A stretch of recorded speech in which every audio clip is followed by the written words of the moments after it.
No Rio, termina o drama da menina Elaine Sodré. Há 4 meses, ela estava com uma agulha no corpo. Com a ajuda de um grupo de médicos e pesquisadores, a menina foi submetida a uma rápida cirurgia e já voltou a brincar. O acidente aconteceu quando a pequena Elaine tomava uma vacina contra a meningite. A agulha ficou no bumbum da menina. Para retirar a agulha, o Departamento de Física da PUC do Rio foi mobilizado. Os pesquisadores usaram este aparelho, que no futuro pode substituir o eletrocardiograma. Para adaptar o aparelho foi preciso 1 mês. O passo seguinte foi detectar o campo magnético da agulha. Para isso, a pequena Elaine foi submetida a 10 sessões de 1h30 cada. Com a ajuda do computador, os físicos puderam fazer um mapa com a posição exata da agulha no corpo da menina. Depois disso, a operação de Elaine ficou fácil. Agora, com a agulha nas mãos do diretor do Instituto Fernandes Figueira, responsável pela cirurgia, vai ser possível esclarecer de quem foi a falha, do fabricante da seringa ou de quem aplicou a injeção. A impressão que a gente tem é que ela se soltou de uma porção plástica que ela tem. A impressão que eu tenho. E na introdução, na profundidade da musculatura, ela se soltou e ficou penetrada no meio das fibras musculares. Longe da discussão, Elaine, de 2 anos, aproveitou o primeiro dia livre da agulha e sem o risco de ter uma infecção grave para brincar no orfanato onde mora. Distribuindo beijinhos, a menina encerrou um pesadelo de 4 meses. A ministra da Economia, Zélia Cardoso de Mello, mostra ao FMI a nova posição do Brasil. Ela disse que não paga nada antes de começar a negociar. É o que você vai ver depois dos comerciais.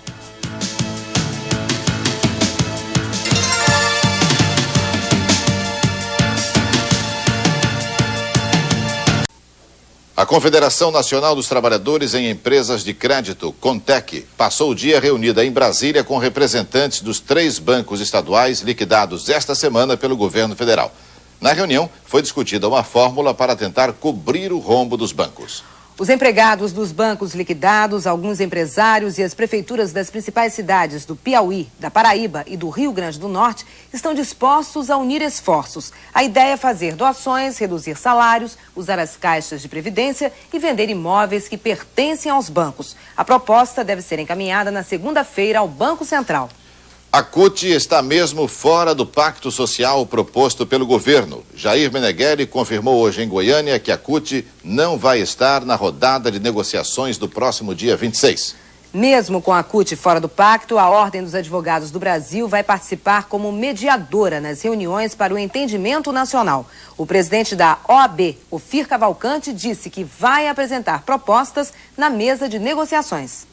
Estas propostas, evidentemente, que visam beneficiar, sobretudo, ou melhor, o termo não seria bem beneficiar, mas defender os interesses dos trabalhadores, como também procurar manter um equilíbrio nestas negociações para que elas possam chegar a um bom resultado. Nós seríamos talvez assim uma espécie de mediadores, mais uns conselheiros, embora com algumas opiniões para contribuir, para enriquecer esse debate.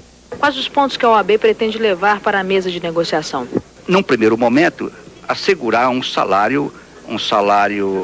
uma lei salarial que assegure a recomposição da perda salarial e ficar para livre negociação apenas os aumentos reais de salário. O mercado de locação não deve ser alterado com a medida provisória do governo sobre os aluguéis.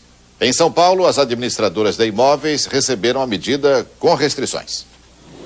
As administradoras estimam que existem 30 mil imóveis em São Paulo que foram fechados por seus proprietários enquanto esperavam as mudanças na lei do inquilinato. Mas a medida provisória baixada ontem pelo governo não deverá animar todos esses proprietários a voltarem para o mercado de locação, dizem as administradoras. A estimativa é de que apenas 10 mil imóveis voltem a ser alugados. E é preciso ver também se os inquilinos vão aparecer. Eles sumiram das imobiliárias, assustados com os preços cobrados pelos proprietários, que, segundo as próprias administradoras, são absurdos. Nós constatamos que as ofertas disponíveis no mercado, que são escassas, hoje elas têm um valor quase que o dobro daquilo que realmente nós teríamos numa tendência normal de mercado. Então isso dificulta mesmo por parte dos locatários. Eles não estão conseguindo alugar porque não têm condições financeiras de pagar os aluguéis que são pedidos e, em contrapartida, os proprietários não se veem motivados a reduzir esses aluguéis porque eles tentam se proteger com perdas futuras rupturas que a interferência do governo possa causar nos aluguéis, na sua rentabilidade de aluguel. Com o aumento da oferta de imóveis para locação, a tendência natural dos aluguéis é começarem a cair. Mas isso não deve animar muito os candidatos a inquilino. 10 mil imóveis é muito pouco comparado com um déficit habitacional de cerca de 2 milhões de moradias estimados somente aqui em São Paulo. Portanto, os aluguéis poderão ficar até um pouco menos absurdos, mas ainda assim fora do alcance do orçamento de muito inquilino. Em Washington, o Brasil define com os bancos credores privados a data de início das negociações da dívida externa. E a ministra Zélia Cardoso de Mello reafirma no FMI: o Brasil não faz nem pagamento simbólico enquanto as conversas não começarem. Ao chegar hoje de manhã em Washington para uma reunião anual do Fundo Monetário e do Banco Mundial, os principais membros da equipe econômica do Brasil enfrentaram a pergunta que os vai perseguir pelos próximos 4 dias. Quando é que o Brasil vai pagar os mais de 8 bilhões de juros atrasados para os bancos estrangeiros? Ibrahim Eres, o presidente do Banco Central, foi vago. Nós queremos fazer uma negociação rápida, tão rápido quanto possível. Dependerá realmente de atitude também dos bancos e dificuldades que nós teremos ou não durante a negociação sobre pontos específicos. Então não há prazo. Já a ministra Zélia, quando perguntada sobre alguma forma de pagamento, mesmo que simbólica, disse que isso era rumor. A história de um pagamento simbólico agora é rumor, ainda é rumor. Eu não sei, não existe. Hoje, o encontro principal da ministra foi com o diretor do Fundo Monetário Internacional, o francês Michel Candetti. Foi ele que, dias atrás, declarou que o Brasil precisava entrar no entendimento substantivo e rápido com os bancos credores. E nas declarações feitas hoje cedo, a ministra mostrou que entendeu o recado. O diretor-gerente elogiou o programa econômico. O programa econômico, de fato, como nós temos dito, é consistente e por aí não há nenhum problema. E o diretor-gerente também falou que quer que o Brasil faça uma negociação rápida, boa, com uma boa solução com os bancos credores. Nós também queremos, né? Depois de ter tomado as medidas de ajustamento interno da economia, o governo passa para uma nova etapa: normalizar a relação com seus credores e consolidar a imagem de país sério no exterior. E é para essa nova batalha que o primeiro escalão do governo brasileiro se transferiu em massa para os Estados Unidos nesta semana. Aqui no Fundo Monetário, a ministra Zélia travará a batalha econômica. A outra frente, política e diplomática, ficará por conta do presidente Collor em Nova York. Amanhã a ministra tem 2 encontros importantes. Às 9 da manhã, ela se reúne com o presidente do Clube de Paris, Jean-Claude Trichet. E ao meio-dia, ela se encontra com o secretário do Tesouro norte-americano, Nicholas Brady. O presidente Fernando Collor já está em Nova York. Na segunda-feira, ele faz o discurso de abertura da 45ª Assembleia Geral das Nações Unidas. O presidente fica nos Estados Unidos até o final do mês. No dia 1º de outubro, Fernando Collor viaja para a Tchecoslováquia, onde se encontra com o presidente Václav Havel. De Nova York, nosso correspondente tem outras informações. Em Nova York, o presidente Fernando Collor vai retomar sua ofensiva diplomática para mudar a imagem do Brasil no exterior. O discurso que ele faz segunda-feira nas Nações Unidas está no centro da estratégia.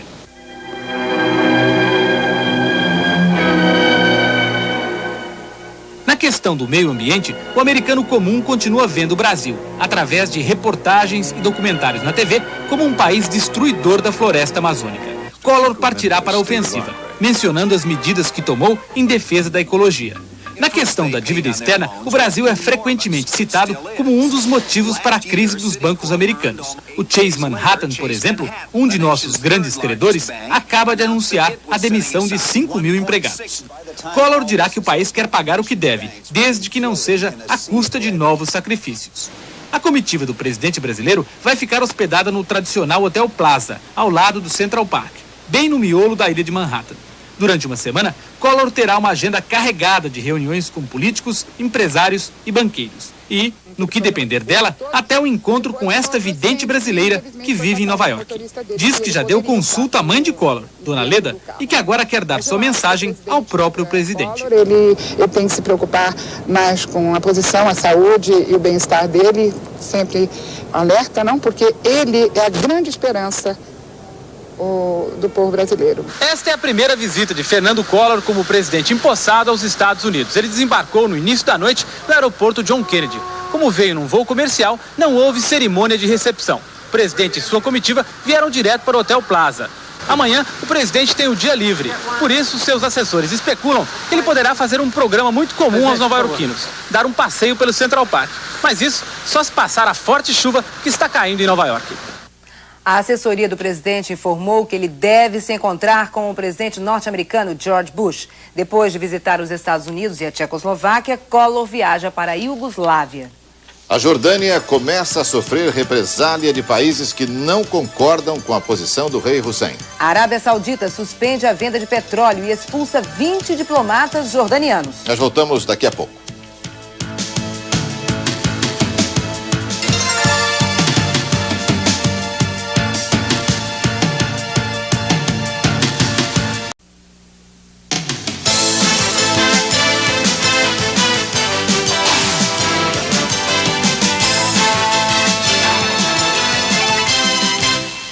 A Arábia Saudita expulsou 20 diplomatas jordanianos do Iraque e decidiu suspender a entrega de petróleo ao governo de Amman.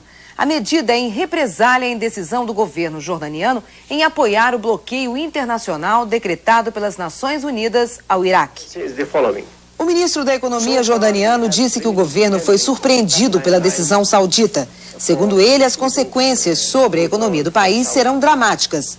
Metade do petróleo consumido pela Jordânia, 35 mil barris, vem da Arábia Saudita. A Jordânia ainda importa do Iraque 40% do petróleo que consome, apesar do bloqueio. Mas antes da invasão iraquiana ao Kuwait, a Jordânia importava do Iraque quase 90% do óleo que é consumido no país. O óleo chegava pelo porto de Aqaba, que agora está fechado. Diplomatas da região temem que agora a Jordânia, por falta de alternativa, volte a importar todo o petróleo que precisa do Iraque e fure de vez o bloqueio da ONU. O rei Hussein da Jordânia, numa entrevista à rede de TV CNN, condenou a decisão do governo saudita e disse também que os Estados Unidos devem retirar as tropas da região do Golfo para facilitar negociações pelo fim da crise. O rei Hussein disse ainda que a crise é uma questão árabe e pelos árabes deve ser resolvida. O governo da Arábia Saudita também decidiu expulsar 30 diplomatas do Iêmen e 20 funcionários da embaixada em Riad. O Iêmen e a Jordânia, que têm fronteiras com a Arábia Saudita, são considerados países simpáticos ao regime do ditador Saddam Hussein. Os dois países, até hoje, não condenaram a invasão iraquiana ao Kuwait. E o Iraque anunciou oficialmente o fechamento das seções militares de 10 embaixadas e a expulsão dos adidos militares e seus assessores. Todos os países atingidos participam do bloqueio internacional ao Iraque com tropas no Golfo Pérsico e Arábia Saudita. O Iraque já possui a tecnologia para destruir as máscaras antigases usadas pelas tropas internacionais que realizam o bloqueio da ONU na região do Golfo. A informação é da revista alemã Der Spiegel. A revista afirma que o projeto foi desenvolvido por técnicos alemães ocidentais a pedido do governo iraquiano. O novo produto é à base de cianido e hidrogênio. Ele facilita a ação do temível gás mostarda iraquiano, capaz de matar uma pessoa em poucos segundos. O presidente da Síria, Hafez Assad, quer convencer o Irã a não furar o bloqueio econômico imposto ao Iraque pela ONU. Assad chegou hoje a Teherã na primeira visita à República Islâmica. Antes da chegada do presidente sírio, o presidente do Irã, Hashemi Rafsanjani, presidiu uma parada militar. Soldados, crianças e adolescentes participaram do desfile, que marcou os 10 anos do começo da guerra com o Iraque. Lançadores de foguetes passaram pela avenida. No ar, um avião-tanque abasteceu 3 caças F-14. Num discurso à multidão, Rafsanjani avisou que o Irã deve ficar atento à nova crise provocada pelo Iraque. Ele disse que 2 forças diabólicas, os Estados Unidos e o Iraque, estão agora frente a frente no Golfo Pérsico. Mais tarde, Rafsanjani recebeu o presidente Hafez Assad no aeroporto da capital. Segundo a agência de notícias iraniana, é provável que o chefe de Estado sírio tenha trazido uma mensagem dos americanos, pedindo ao Irã que não coopere com o governo de Bagdá. A Síria e o Irã, antigos aliados, condenaram a invasão do Iraque ao Kuwait. Mas enquanto os sírios enviaram tropas para a Arábia Saudita, os iranianos condenaram a escalada militar no Golfo. Jovens atletas do Kuwait desafiam o Iraque, que invadiu e anexou o Emirado. Em Pequim, a pequena delegação kuwaitiana desfilou e foi aplaudida de pé na abertura dos Jogos Asiáticos. Um show de 3 horas marcou a cerimônia de abertura liderada pelo presidente da China, Yang Shan-kun. Mais de 4.000 atletas de 37 países vão participar dos 16 dias de competições. As atletas da delegação do Irã desfilaram de preto, cobertas dos pés à cabeça. O ponto alto da cerimônia foi a passagem dos kuwaitianos. 65 atletas, agitando bandeiras do país invadido, foram aplaudidos de pé. Com estes jogos, a China espera melhorar sua imagem no exterior, que ficou muito abalada no ano passado com o massacre dos estudantes na Praça da Paz Celestial.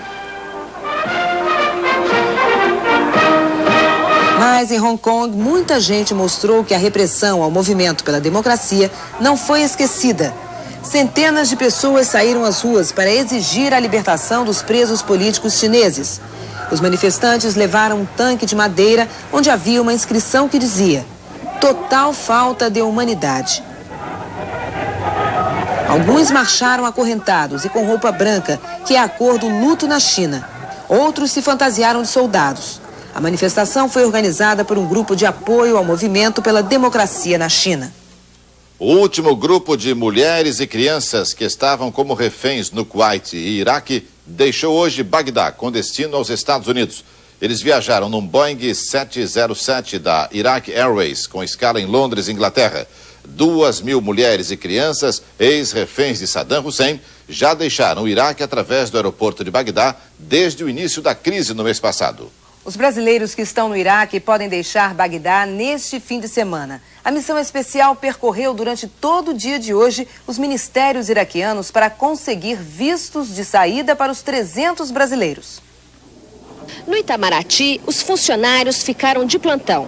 A expectativa era de que a qualquer momento a missão em Bagdá conseguisse os vistos de saída para os brasileiros. O Itamaraty não sabe ainda em que local o avião que vai trazer os brasileiros vai pousar. Por causa disso, a pedido da companhia Iraq Airways, o Itamaraty deixou em estado de alerta os aeroportos do Rio de Janeiro e de Brasília. Mas segundo os cálculos do Itamaraty, mesmo que os vistos de saída sejam concedidos amanhã, o voo trazendo os brasileiros só deverá chegar na segunda-feira.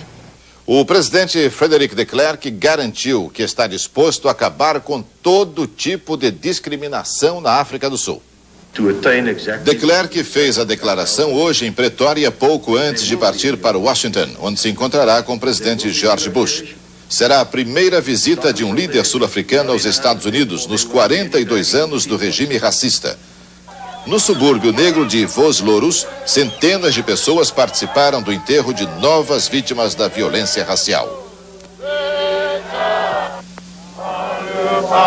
E no subúrbio negro de Soweto, um grupo de manifestantes foi até a central de polícia. Eles protestaram contra uma operação policial chamada Mão de Ferro, montada para acabar com a violência entre grupos negros rivais. Quase 800 pessoas morreram em Joanesburgo desde o mês passado, em choques entre militantes do Congresso Nacional Africano e do movimento conservador Inkatha, da tribo Zulu. A polícia americana apreendeu um avião carregado com 1 tonelada de cocaína num pequeno aeroporto no estado da Pensilvânia. Um canadense foi preso e 2 tripulantes fugiram. Os traficantes pensaram que o pequeno aeroporto estava fechado e desceram para abastecer sem pedir permissão à torre. O gerente do aeroporto chamou a polícia e o avião foi apreendido. Dias antes de desaparecer como país, a Alemanha Oriental escolheu sua primeira e única rainha da beleza. 3.500 jovens entre 16 e 25 anos participaram da disputa. Como em qualquer concurso nos países capitalistas, as concorrentes desfilaram de vestido de noite e de maiô.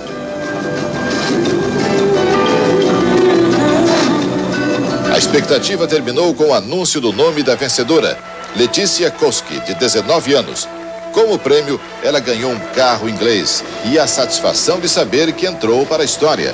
Afinal, ela é a única rainha da beleza da Alemanha Oriental que daqui a 11 dias vai se unificar com a Alemanha Ocidental. Os dirigentes dos partidos que cobraram dinheiro dos candidatos para aparecer no programa do TRE estão ameaçados de prisão. O Tribunal Superior Eleitoral pediu que a Polícia Federal investigue as denúncias. Nós voltamos em instantes.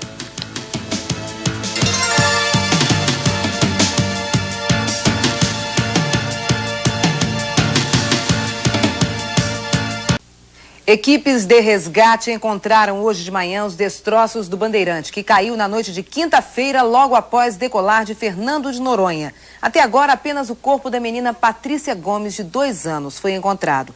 11 pessoas que estavam no avião continuam desaparecidas. O Bandeirante está a 2,5 km da ilha, numa profundidade calculada entre 40 e 45 metros. Segundo os mergulhadores, algumas partes do avião, como a asa, a cabine e a cauda, estão praticamente inteiras. Não se encontraram vestígios de pessoas e só vísceras e parte de alguma coisa do avião. Já foi demarcada por boia e a Marinha encerrou o trabalho junto com a Água Clara nesse momento, sendo reiniciada amanhã às 6 horas da manhã. O governo vai dar assistência aos familiares das vítimas? Assistência total. Eu já demonstrei isso desde o primeiro momento, quando fui comunicado do acidente. Então nós estamos aí acompanhando as buscas e estamos em contato com as famílias das vítimas, tanto que eu inclusive viajei para a ilha acompanhado de alguns familiares e na parte da tarde o governo do estado colocou à disposição um outro avião para que a família pudesse acompanhar, as famílias também pudessem acompanhar essas buscas que tenham sido feitas lá em Fernando de Noronha. Em Porto Alegre, o comandante da Brigada Militar, Carlos Walter Stocker, vai nomear uma comissão para apurar as denúncias de suborno feitas pelo ex-soldado Carlos Roberto Nerrer. Ele afirma que foi subornado por um major do Serviço Secreto da Brigada para apontar os colonos sem terra responsáveis pela morte do soldado Valdeci Lopes, no dia 8 de agosto, durante um conflito. Nerrer diz que foi procurado em casa por um major e levado para o quartel-general da Brigada Militar, onde teria recebido 80 mil cruzeiros e a promessa de reintegração no posto de terceiro sargento se apontasse os autores do homicídio. A comissão vai apurar também outras acusações feitas por Carlos Roberto Nerrer, uma delas o envolvimento de policiais com traficantes de drogas. E a Justiça Federal decreta em Salvador a prisão preventiva dos 5 envolvidos no assassinato dos agentes federais Afonso de Carvalho e Gilvan Santos. Eles foram sequestrados e assassinados na última segunda-feira. Os 2 investigavam a quadrilha que roubou 1,5 bilhão de cruzeiros do Banco Central de Salvador em julho.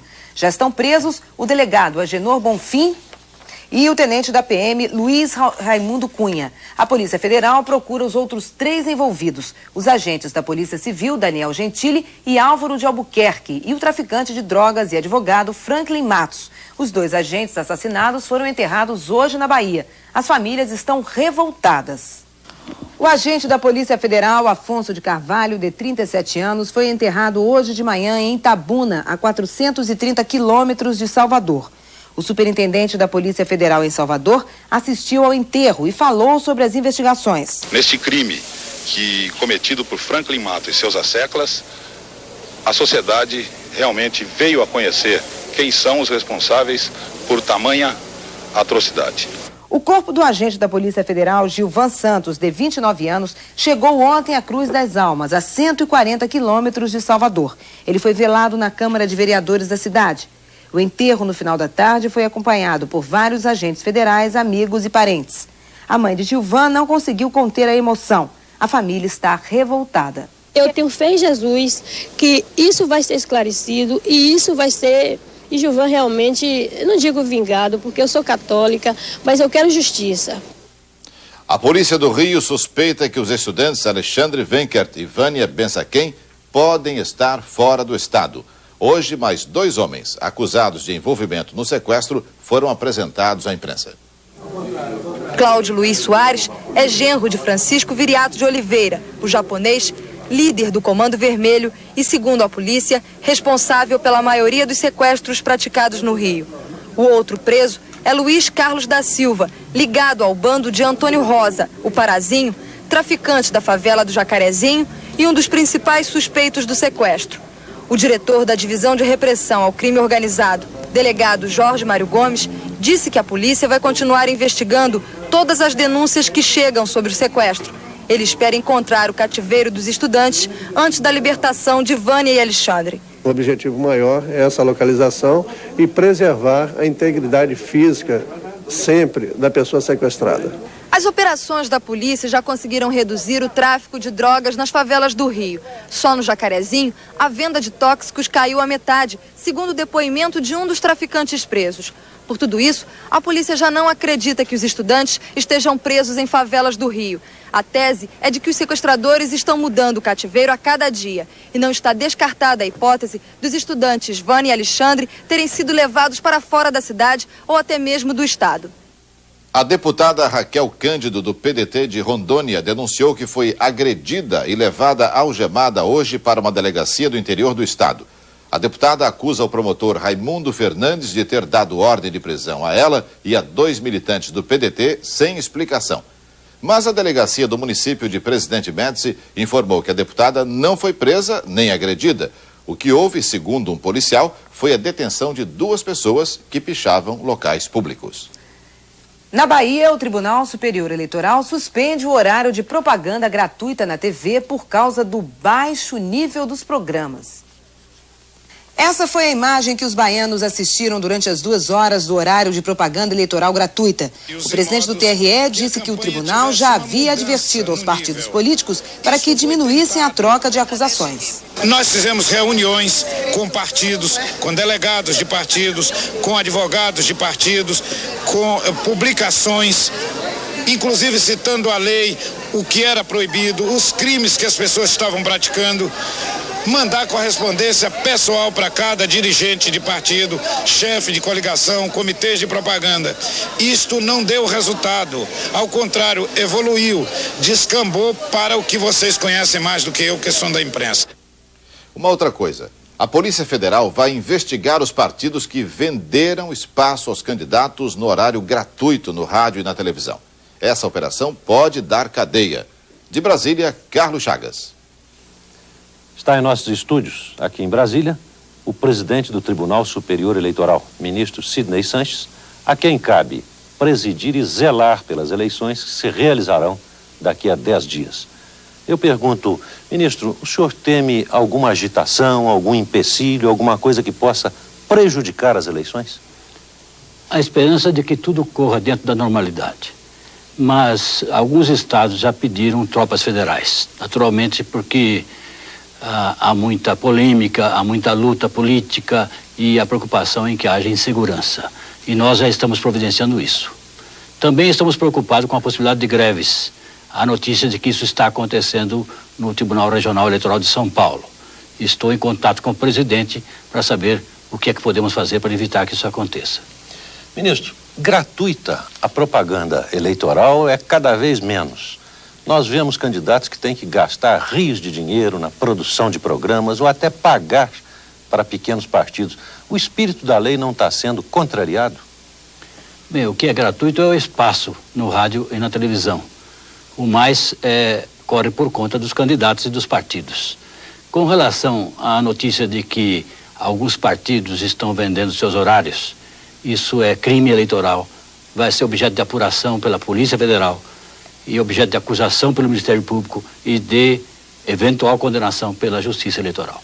Em quanto tempo, presidente, o senhor acredita que nós teremos os resultados do primeiro turno, principalmente a composição do novo Congresso? Bem, com relação à apuração das eleições para governador, em alguns dias ela estará completa. Já com relação a parlamentares, como é mais complicada, algumas semanas. Está confirmado, o presidente Fernando Collor vai ter um encontro com o presidente George Bush. A conversa entre os dois presidentes será no próximo domingo, às 16h em Washington. Para encontrar com o presidente americano, o presidente Collor teve que cancelar o comparecimento dele no encerramento da Cúpula Internacional da Criança, promovida pela ONU. Uma prova de amor no interior de São Paulo.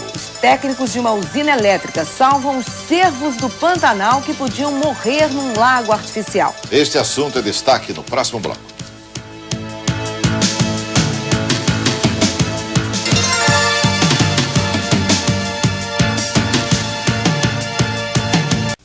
Fórmula 1. O inglês Nigel Mansell é o pole position no Grande Prêmio de Portugal. Ayrton Senna vai largar na 3ª posição.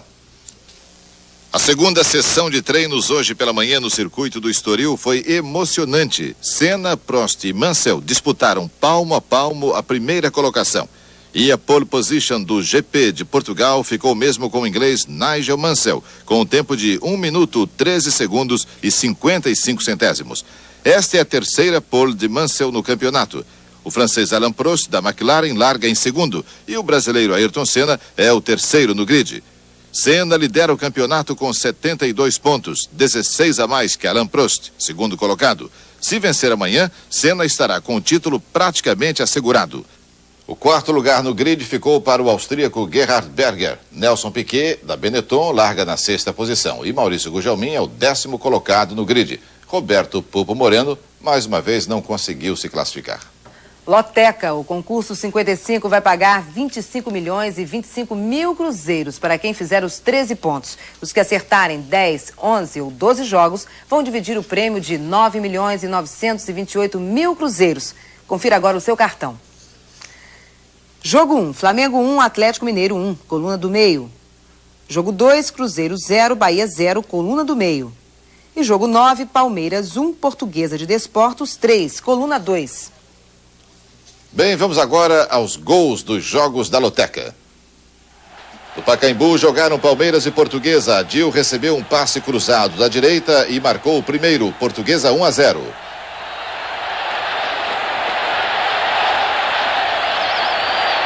No finalzinho do primeiro tempo, uma bela jogada do ataque da Portuguesa. Cristóvão lançou na área e Wagner Mancini aumentou para 2-0. De novo aí o segundo gol da Portuguesa.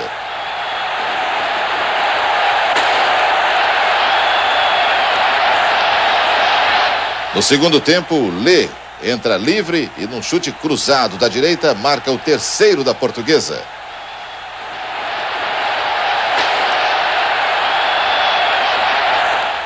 Edson, cobrando falta, descontou para o Palmeiras. O gol de honra, final Portuguesa 3, Palmeiras 1. Maracanã, o Flamengo recebeu o Atlético Mineiro. No lançamento, o Gaúcho tentou, mas quem pegou a sobra foi Renato Gaúcho. De pé esquerdo, fez 1-0 Flamengo. De novo aí o gol de Renato Gaúcho, primeiro desta tarde no Maracanã.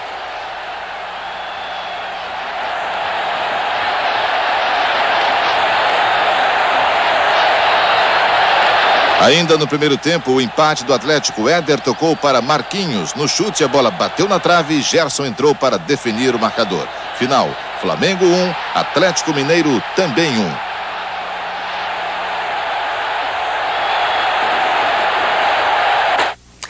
O time não vai bem no campeonato nacional, mas a torcida do Botafogo assim mesmo está em festa. É que foi inaugurada hoje de manhã a nova estátua do Manequim.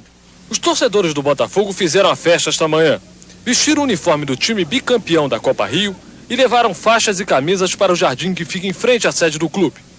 O motivo foi no mínimo curioso. O manequim, estátua símbolo do clube, voltou ao pedestal de onde havia sido roubado dia 27 de julho, às vésperas da decisão do campeonato estadual com o Vasco. A nova estátua foi feita em 45 dias, pela Fundição Zani, que tinha o molde do manequim original. O prefeito Marcelo Alencar esteve no local e descerrou a placa de inauguração da nova estátua, devidamente uniformizada com a camisa 7, que Garrincha imortalizou. Depois, a última camisa usada por Nilton Santos também foi colocada na estátua. E não faltou o hino do Botafogo.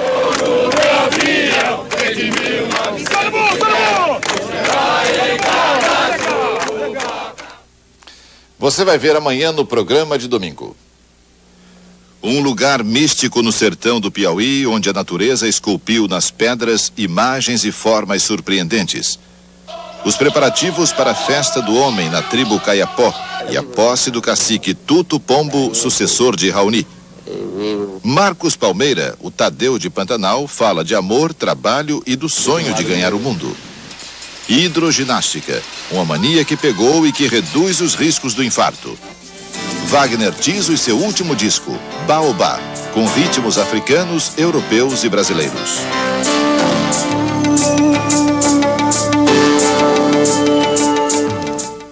Programa de domingo, amanhã, 7 da noite, com Leilane Noibar e Paulo Alceu. O bairro de Perdizes, na zona oeste de São Paulo, mudou hoje com a invasão de milhares de jovens coloridos. Tudo por causa do show de David Bowie. Os ingressos já estão esgotados. Quem deixou para comprar o ingresso na última hora deu de cara com um aviso. Nas bilheterias, as entradas para o show de hoje já estavam esgotadas. A saída então para ver David Bowie estava nas mãos dos cambistas. 4 mil pela pista, o senhor está cobrando? Eu não tenho pista, eu comprei uma, paguei 3, quero 4 que eu paguei 3, eu tenho uma só que eu compro. Quantos ingressos o senhor tem para vender? Só. Os fãs mais prevenidos, além de terem o ingresso no bolso, chegaram muitas horas antes do show começar. Olhe só o tamanho desta fila. Mas nem todos vieram aqui só para ver o cantor inglês. Mais pelo Titãs e David Bowie também, mais pelo Titãs.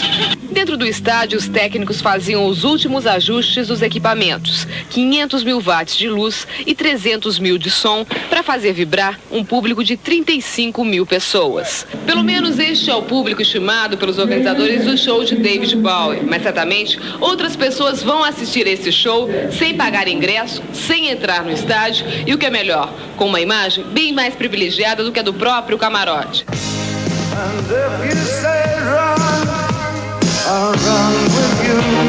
Acho boa, vai ser o melhor show que vai ter nos próximos anos aqui. This is time waiting in the sky. Apesar de ser um país terceiro mundo, o Brasil, o cara realmente vem quando ele já tá meio decrépito, a gente aceita assistir um show porque não é que nem todo mundo que pode sair pro exterior.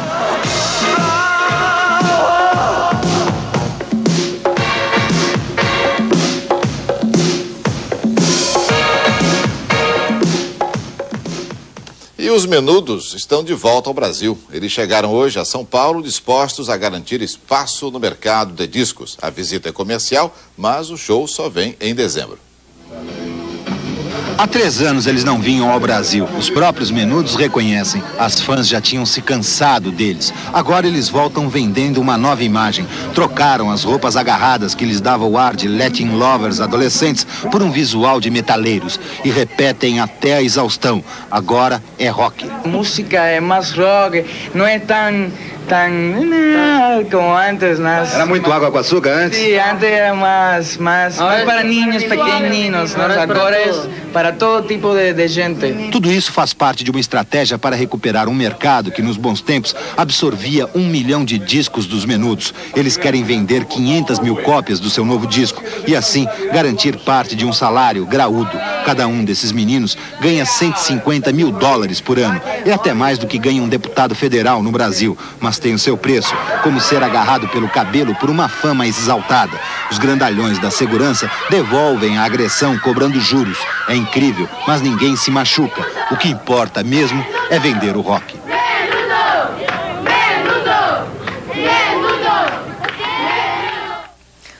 O trabalho e a dedicação de um grupo de técnicos da Companhia Energética do Estado de São Paulo salvou o cervo do Pantanal da extinção. É que a construção do lago artificial da usina elétrica de Três Irmãos, no noroeste paulista, alagou a área onde viviam os animais. O resgate dos 156 cervos só terminou agora. Não foi dilúvio, mas faltou pouco, porque é água que não acaba mais. A barragem da usina hidrelétrica alagou 80 mil hectares de área verde na região noroeste de São Paulo. A região ficou com jeito de Pantanal, não apenas por causa do alagamento, mas também pela existência de alguns habitantes que a gente só conhece de filme. Não os fazendeiros, esses já foram embora. Nosso personagem está no meio do mato. Olha ele aí, o cervo corre de um lado para o outro e parece pressentir que tem gente de olho nele. Até agora, o contato do homem com o cervo ou foi através da caça predatória ou então da invasão do habitat do animal. Uma luta desigual onde o cervo, mais conhecido como veado, sempre levou a pior. Tanto é verdade que a espécie já está em extinção. Agora se tenta a captura não para matá-lo, mas justamente para preservar a espécie. De qualquer forma, é uma caçada, onde a arma é sempre necessária. Nesse caso é uma espingarda francesa, só que ela não dispara nenhuma bala. Aqui desse cano sai uma rede para tentar enrolar e surpreender o cervo. O caçador também é francês. Ele foi convidado pela Associação Brasileira de Caça. E se o cervo é veloz, ele é ainda mais, porque vai para a caçada de helicóptero.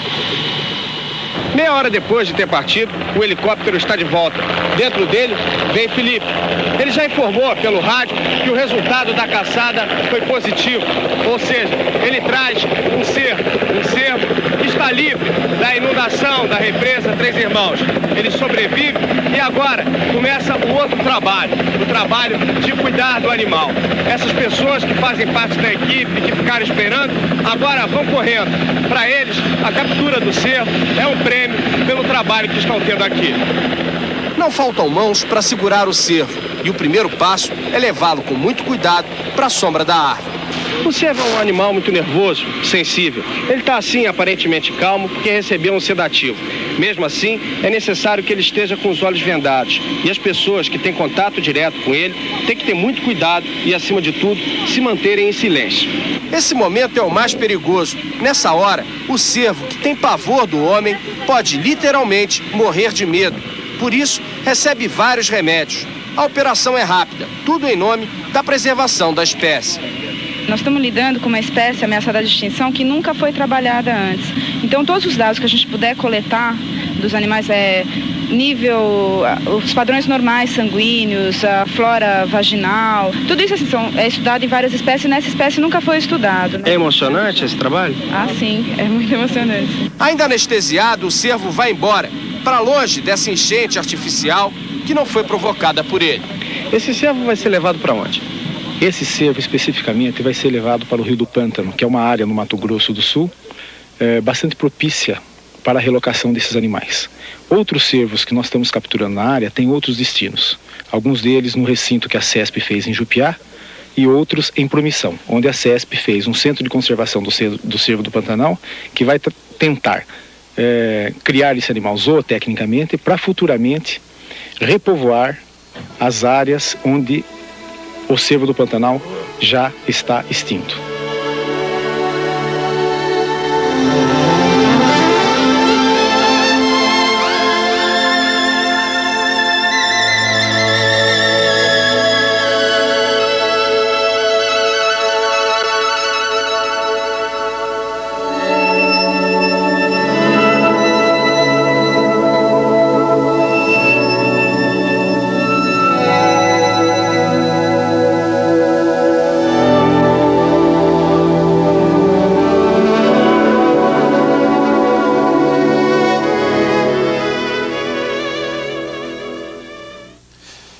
Bom, a seguir você assiste a mais um capítulo da novela sucesso da televisão brasileira, Pantanal. E o Jornal da Manchete volta na segunda-feira. Uma boa noite. Boa noite para você. Rede Manchete, Canal 9 São Paulo. Vem aí, Vídeo Louco, breve na tela da Manchete.